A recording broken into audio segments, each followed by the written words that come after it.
میرا یقین ہے کہ وہ دعا میں بہت وقت گزارتا ہوگا کہ خداوند نے اس سے بھی گناہ ہوئے ہوں گے، لیکن خداوند یسوع المسیح کی واحد ذات ہے جو گناہوں کو معاف کرنے پر قدرت رکھتی ہے۔ تو خداوند نے اس کے سارے گناہوں کو معاف کیا، اس کی تکلیف کو دیکھتے ہوئے، اس کی تکلیف کے جو اس نے زندگی میں گزاری تھی، اس کو خداوند نے اس کا صلہ دیا، کیونکہ اس نے جو اپنا ٹائم تھا وہ دعا میں گزارا، خداوند کی حضوری میں گزارا، اور خداوند کی ناشکری نہیں کی۔ جو امیر شخص جو تھا، لازر جو تھا، امیر شخص جو تھا سوری، اس نے جو اپنا ٹائم تھا وہ عیاشی میں، پارٹیز میں، اپنے آپ کو اپنے دوستوں کے ساتھ ٹائم گزارنے میں بھی اس کے پاس بہت سی فیسلٹیز ہوں، گیمز ہوں، موویز ہوں، مطلب وہ اس زمانے کی بات تو نہیں کر رہے، شاید وہ نہیں تھی، لیکن پھر بھی وہ گھومنے پھرنے جا سکتا تھا، وہ ڈرنک کر سکتا تھا، اور وہ دوسروں کی مدد نہیں کرتا ہوگا۔ خداوند نے اسے اتنا دیا ہوا تھا، وہ غریب لازر کا علاج کروا سکتا تھا، وہ اس کو اچھی جگہ پر رکھ سکتا تھا، وہ اس کے دروازے میں پڑا ہوا ہے، یہاں تک کہ کتے باہر سے آتے ہیں اور اس کے زخموں کو، اس کے ناسوروں کو چاٹتے ہیں۔ تو کیا وہ جب وہ اتنا مالدار ہے، اتنا اس کے پاس ہے، تو وہ اس کو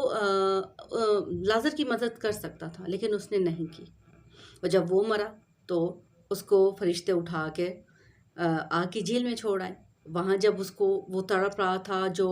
اس آگ سے، اس تپش سے اس کے جسم جو تھا وہ بہت زیادہ تڑپ رہا تھا،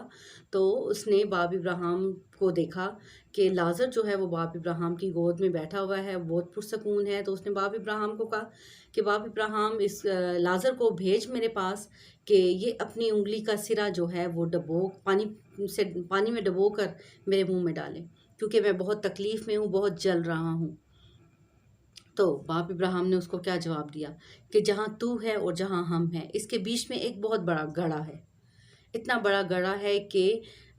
جو یہاں ہے وہ اس طرف نہیں آ سکتے، اور جو اس طرف ہیں وہ یہاں نہیں آ سکتے۔ تو اتنا بڑا جو ہے ہمارے بیچ میں فاصلہ ہے، تو لازر نہیں آ سکتا کہ تجھے پانی پلائے۔ تو اس امیر شخص نے باپ ابراہیم سے کہا کہ یہ ایسے کر کہ لازر کو جو ہے وہ دنیا میں بھیج، کیونکہ میرے 5 بھائی اور ہیں، کیونکہ وہ امیر شخص جانتا تھا کہ میں جب یہاں پر پہنچایا گیا ہوں تو میرے بہن بھائی جو ہیں وہ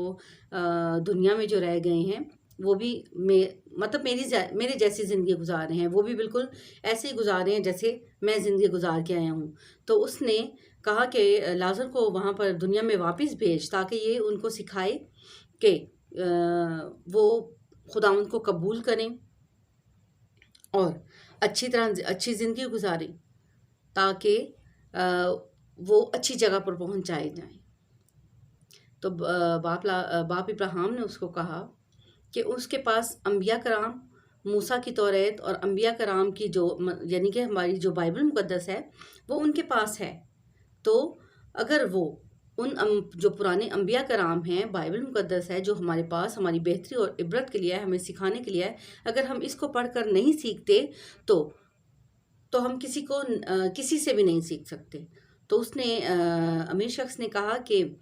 اگر کوئی یہاں سے زندہ ہو کر ان کو بتائے تو وہ ضرور مان لیں گے، لیکن باپ ابراہیم نے کہا کہ نہیں، ایسا نہیں ہو سکتا، بلکہ ان کو خود ہی ایمان لانا ہے بائبل پر،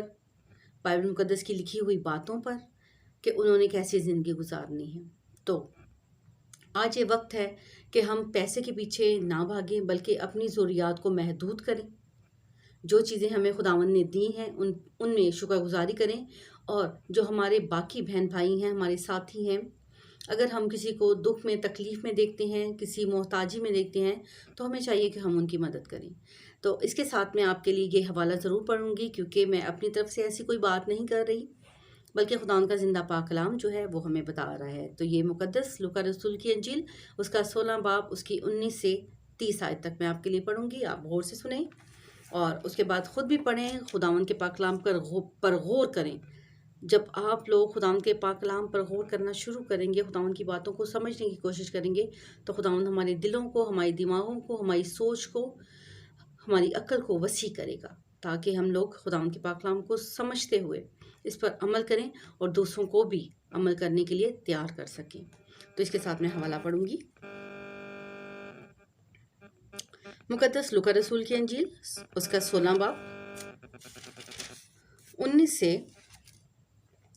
30 آیت تک۔ ایک دولت مند تھا جو ارغوانی اور مہین کپڑے پہنتا اور ہر روز خوشی مناتا اور شان و شوکت سے رہتا تھا، اور لازر نام ایک غریب ناسوروں سے بھرا ہوا اس کے دروازہ پر ڈالا گیا تھا۔ اسے آرزو تھی کہ دولت مند کی میز سے گرے ہوئے ٹکڑوں سے اپنا پیٹ بھرے، بلکہ کتے بھی آ کر اس کے ناسور چاٹتے تھے۔ اور ایسا ہوا کہ وہ غریب مر گیا، اور فرشتوں نے اسے لے جا کر ابراہیم کی گود میں پہنچا دیا، اور دولت مند بھی موا اور دفن ہوا۔ اس نے عالم روا کے درمیان عذاب میں مبتلا ہو کر اپنی آنکھیں اٹھائیں اور ابراہیم کو دور سے دیکھا اور اس کی گود میں لازر کو، اور اس نے پکار کر کہا، اے باپ ابراہیم، مجھ پر رحم کر کہ لازر کو بھیج کے اپنی انگلی کا سرا پانی میں بھگو کر میری زبان تر کرے، کیونکہ میں اس آگ میں تڑپتا ہوں۔ ابراہیم نے کہا، بیٹا، یاد کر کہ تو اپنی زندگی میں اپنی اچھی چیزیں لے چکا، اور اسی طرح لازر بری چیزیں، لیکن اب وہ یہاں تسلی پاتا ہے اور تو تڑپتا ہے۔ اور ان سب باتوں کے سوا ہمارے درمیان ایک بڑا گڑھا واقع ہے، ایسا کہ جو یہاں سے تمہاری طرف پار جانا چاہیں نہ جا سکیں، اور نہ کوئی ادھر سے ہماری طرف آ سکے۔ اس نے کہا، پس اے باپ، میں تیری منت کرتا ہوں کہ تو اسے میرے باپ کے گھر بھیج، کیونکہ میرے 5 بھائی ہیں، تاکہ وہ ان کے سامنے ان باتوں کی گواہی دے، ایسا نہ ہو کہ وہ بھی اس عذاب کی جگہ میں آئیں۔ ابراہیم نے اس سے کہا، ان کے پاس موسیٰ اور انبیاء تو ہیں، ان کی سنیں۔ اس نے کہا، نہیں اے باپ ابراہیم، ہاں، اگر کوئی مردوں میں سے ان کے پاس جائے تو وہ توبہ کریں گے۔ اس نے اس سے کہا کہ جب وہ موسیٰ اور نبیوں کی نہیں سنتے تو اگر مردوں سے کوئی جی اٹھے تو اس کی بھی نہ مانیں گے۔ خداوند کے پاک کلام کے پڑھے اور سنے جان پر خداوند کی بے حد برکت ہو۔ خداوند کا سچا اور زندہ پاک کلام ہمیں بتاتا ہے کہ جو اس دنیا سے چلے گئے ہیں ان میں سے کوئی سکھانے کے لیے، بتانے کے لیے ہمارے پاس نہیں آئے گا، بلکہ جو خداوند کا زندہ پاک کلام ہمارے پاس موجود ہے، ہمیں اسی پر عمل کرنا ہے، اسی کو پڑھنا ہے کہ خداوند کا پاک کلام ہمیں کون سے حکم دیتا ہے، کون سی باتیں سکھاتا ہے،